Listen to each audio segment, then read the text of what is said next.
collect, to categorise, to pigeonhole, to list. And it starts off when we're little with train numbers or cigarette cards or something. It's refined in later life into mice and china or litho prints or whatever. Or just money.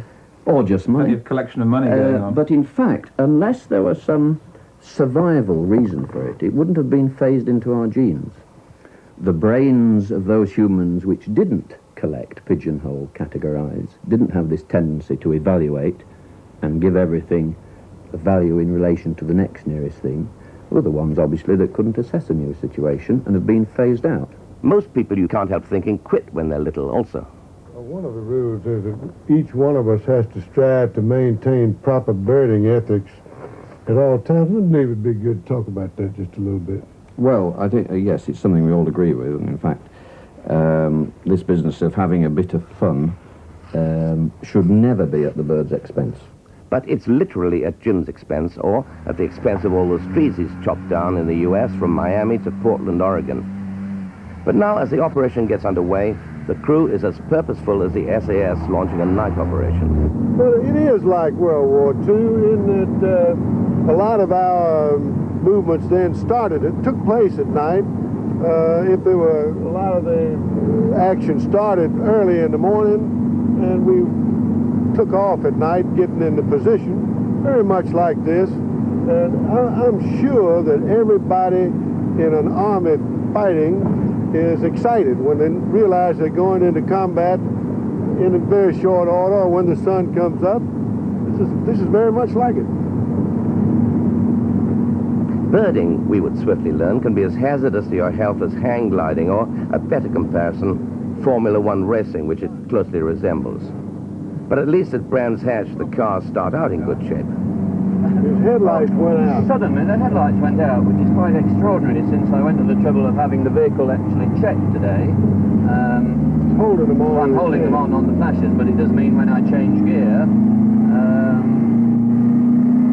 thus I'll have to release it. Fortunately, we've just hit a bit of street lighting, so that's okay. And when we turn off the main road, we're on country lanes.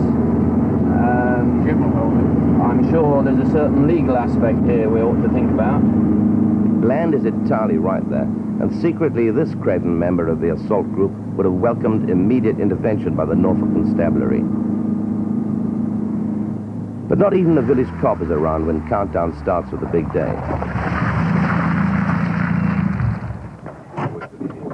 15 seconds. Okay, just about coming up to the big day. 10, 9, 8, 7, 6, 5, 4, 3, 2, 1. Okay, let's go.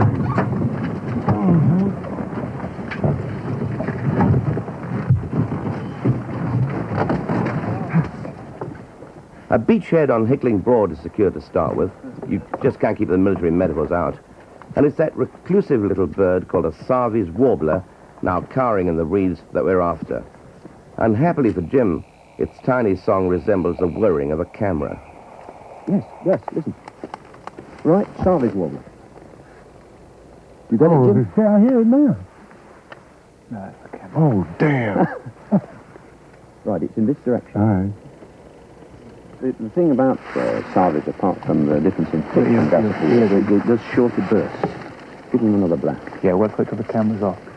I got 16 minutes after Yeah, that's not bad. into the day.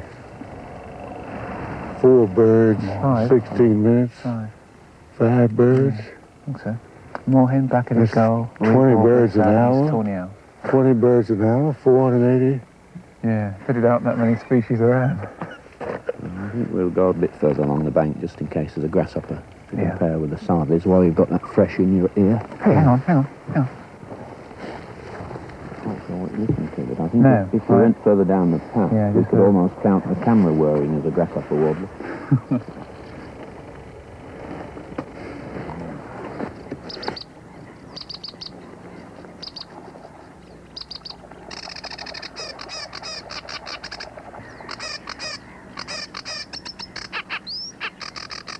I can't hear that sound of bitch at all. I can't separate it. It's not stopped Okay, at all. let's It's absolutely try continuous. and lure it in. Let's have a torch on here. Excellent. Very satisfied there. We came, of course, primarily for the Sarvi's warbler, which we saw or heard almost immediately.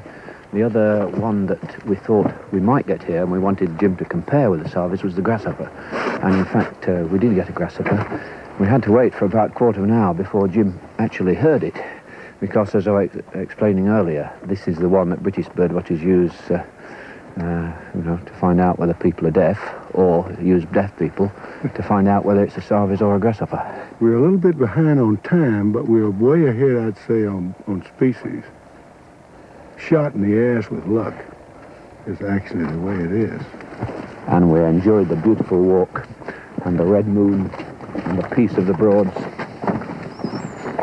Oh, wrong car. And you have to say it bodes ill for the big day that our leader can't remember which van he was traveling in. One of the things that Mark just said was that he's designed a ruthless schedule, and that's the only way to make it in a deal like this. But you don't see it go. Don't hang around waiting for your luck to improve. One of the things that we've made a little tiny mistake so far is that these birds are new to me, and they're unusual, and they make unusual sounds. So once we hear the bird, we stand there and listen to the little devil sing 2 or 3 or 4 or 5 times. We just got to stop that foolishness.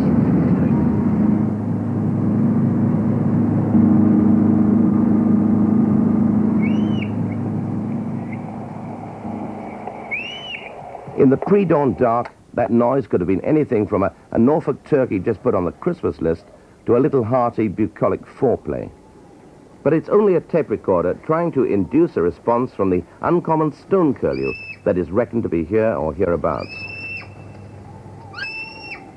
There you go. There we go. You've got them. Great. That's good. Right, we've got the nightingales. What about nightjars? We're going to try... We've got lapwing, too. Did you hear the lapwing? Yeah. Identifying the cry of the stone curlew had been part of Jim's crash course on the birds of Britain. And to this end, he'd worked not as simple folk like you and I might imagine with a tape of the creature itself, but with an imitation by a somewhat outre recording staff you are unlikely to hear on Radio 1.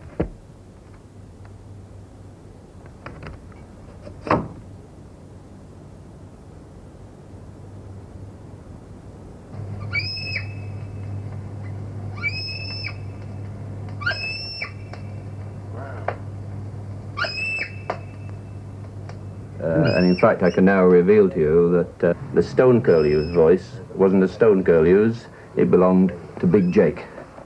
That's amazing. I'd like to see that man make that sound. Kindly note the vibrant regret in Jim's voice. You could bet all the trees in Tennessee that if he'd known he existed right here in Norfolk, he'd have hired for the team the man you have to call the Boy George of birdwatching.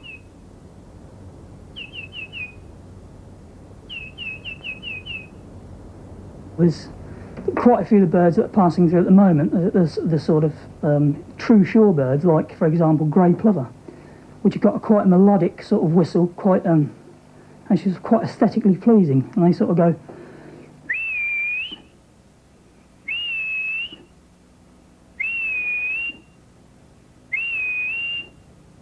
Or, for example, curlew, for example, which will go.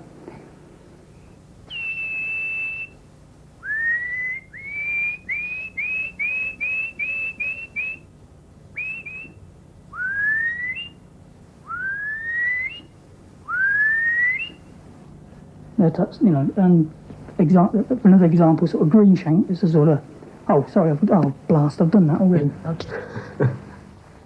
I can hardly see myself on the London Palladium going around on that silly stage, you know, I mean, shut up, Avon. Would it be fair to call you the thinking man's Percy Edwards? Yeah, but things have changed a lot since then. I mean, Percy did the aesthetic feel of the countryman with the birds. Now, modern-day bird watchers and naturalists are more, not that there's anything wrong with being aesthetic, but want to be more knowledgeable and, if anything, more scientific and technical.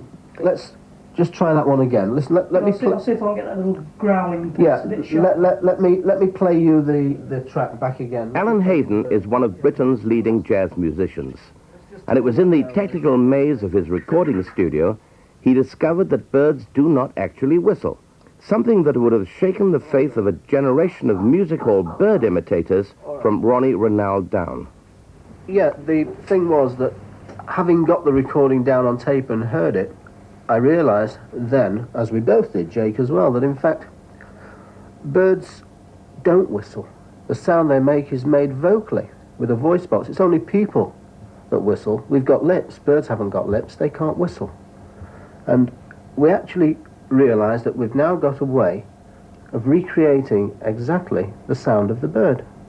I can't remember how the idea first came to me or why it came to me, but I suddenly got the idea. One of the main, like a big problem bird was the turnstone, one of the typical grunters and squeakers. And I pulled it down in speed. I got actual recordings of the bird and then pulled the speed down on a tape recorder that will do that, where I could get right down from 15 inches a second to something like less than 3 3/4. And the bird suddenly had a voice, a sound that I thought would possibly be able to, Jake, to copy this sound with his voice, which he did. Okay, hang on. Off you go.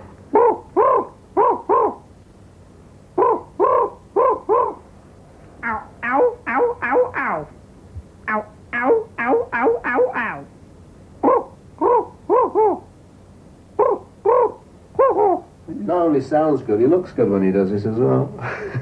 This is Jake's recording now, coming back.